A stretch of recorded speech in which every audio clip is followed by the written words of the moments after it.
Hello friends, in today's video we will discuss in detail a very important topic of modern history, that is First Anglo Mysore War, which started from 1766 and lasted till 1769. First of all, we will understand why the First Anglo Mysore War happened.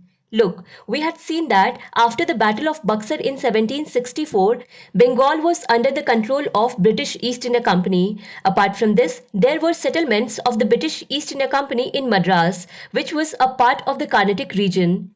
The Nawab of Carnatic, Wallaja, was loyal to the British East India Company. He was made the Nawab of Carnatic by the British East India Company itself. So it can be said that in Madras, the forts and settlements of British East India Company were safe. At that time, that is around 1764, the big kingdoms were Mysore, the Nizam of Hyderabad, and the Maratha Empire. The British East India Company wanted to connect the territories of Bengal and Madras with each other. But Northern Sarkars used to fall between Bengal and Carnatic. The territory of Northern Sarkars is made up of five territories: Sikakol, Rajmundry, Ellore, Kondapalli, and Guntur, and the control over the Northern Sarkars was of Nizam of Hyderabad. But in December 1753, the Nizam of Hyderabad Salabat Jung had given the territory of Northern Sarkars to the French East India Company, and that is because Salabat Jung was made Nizam of Hyderabad by the French East India Company, and we had already seen this in the Second Carnatic War. But in 1758, British East India Company drove away French East India Company out of the Northern Sarkars. So in a way, now the Northern Sarkars again came under the Nizam of Hyderabad. And now in 1762, after Salabat Jung, a new Nizam was made in Hyderabad, Asaf Jah II, whom we also call Nizam Ali Khan. Now the British East India Company wanted the territories of the Northern Sarkars, and we saw that they wanted to connect Bengal and Madras. So they approached Asaf Jah II. They said, "We will pay as much rent as you want. Just give us the rights of Northern Sarkars." Asaf Jah II refused to give Northern Sarkars to Britishers on rent. Why did he do this? He did this because you had seen that during Carnatic War, Hyderabad and Britishers were in opposite camps. So Asaf Jah II did not want to give Northern Sarkars to his enemies. When Asaf Jah II did not agree, then Robert Clive reached Shah Alam II. Shah Alam II was the Mughal emperor and had also lost to British East India Company in the Battle of Buxar. So Robert Clive expressed his rights and said to Shah Alam II that we want the rights of Northern Sarkars at any cost. Now the question comes that what did Mughal Emperor Shah Alam II have to do with the Northern Sarkars? So we also understood this in the video of Second Carnatic War, that Hyderabad used to be a part of Mughal Empire, and when the Mughal Empire started weakening after the death of Aurangzeb, then Hyderabad became a successor state. But on papers, Hyderabad was still under Shah Alam II. So at the behest of Robert Clive, Shah Alam II issued a decree, that is, he issued an order that the rights of Northern Sarkars are now being given to Robert Clive.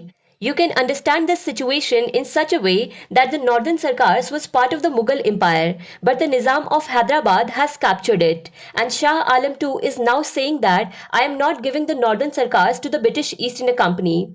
That means now the matter is between Asaf Jah II and the British East India Company. Who will have the power? Northern Sarkars will be theirs. Let us understand this with another example. Suppose I have a car which has been stolen by someone and I sell my car to another person. So now the person who has stolen the car and to whom I have sold the car, now they both decide who will have the car. From my side, I have sold the car. So as soon as Shah Alam II passed the decree, Robert Clive started occupying the Northern Sarkars. Asaf Jah II had a lot of trouble with this. At first, he intimidated the British East India Company and also threatened to attack. But Asaf Jah II himself knew from inside that Hyderabad was not in such a good condition that they could attack the British East India Company. So what will a weak king do? He agreed that okay, you keep the Northern Sarkars, but at least give us the rent. Then the British East India Company gave him 7 lakh rupees. and also promised that whenever the Nizam of Hyderabad needed, the British East India Company would take its army and stand with him. In this way, a military alliance was formed between the British East India Company and Hyderabad. And yes, the Nizam had already joined hands with the Marathas against Mysore.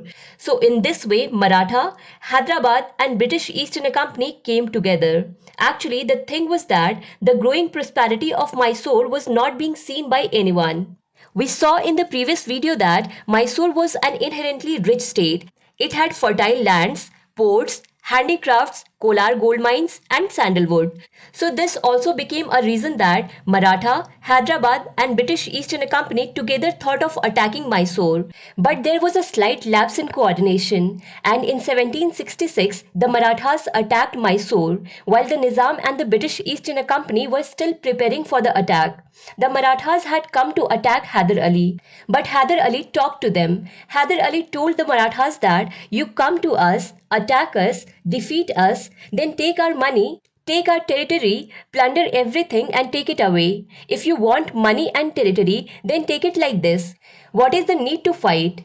Hyder Ali offered Marathas that you keep 30 lakh rupees and also take some northern territories of Mysore. But there is no need to fight. So Marathas Peshwa Madhav Rao accepted Hyder Ali's offer and returned. In this way, Hyder Ali neutralized Marathas. And now Hyderabad and British East India Company were left. In that too, Hyder Ali started negotiation with Asaf Jah too. Hyder Ali said that what happened to you was very bad. British East India Company took over your Northern Sarkars. But never mind, what happened happened. Now let's do one thing. Let's both brothers together attack Arcot. Arcot, that is Carnatic. And the territories we will capture from there, we will divide them among ourselves. So the Nizam agreed. The Nizam was happy with this because the Nawab of Carnatic was a common enemy of both. So in this way, the Nizam was also out of the game. Now the problem arose for the British East India Company because the British East India Company had come to support the Nizam and the Marathas, and the Nizam and the Marathas left with their own army. Only the British East India Company was left. British East India Company also gave orders to their army to run away. But Hyder Ali destroyed the troops of this British East India Company and reached very close to Madras with his army. It was clear to the British East India Company that Madras was about to be captured. So they joined hands and said, stop now. And then in 1769, a treaty was signed between Hyder Ali and the British East India Company, which is called the Treaty of Madras. In this way, this war, which started with the Maratha attack in 1766, ended with the Treaty of Madras in 1769. The condition of this treaty was that all the territories acquired by both the sides would be returned to each other, and if any of the two is in need, then the other side will give military support to it. And at the same time, the prisoners of war will also be returned. The soldiers who have been captured by each other will have to be returned. On Bookstava channel, many videos of history and Indian polity are available. You can watch them too. In the playlist of modern history, you will find all the videos from the arrival of East India Company till the independence of India. If you like this video, then do not forget to press like button, share it with your friends and subscribe to Bookstava channel to see more such videos. See you again with a new topic. Thank you so much for watching Bookstava.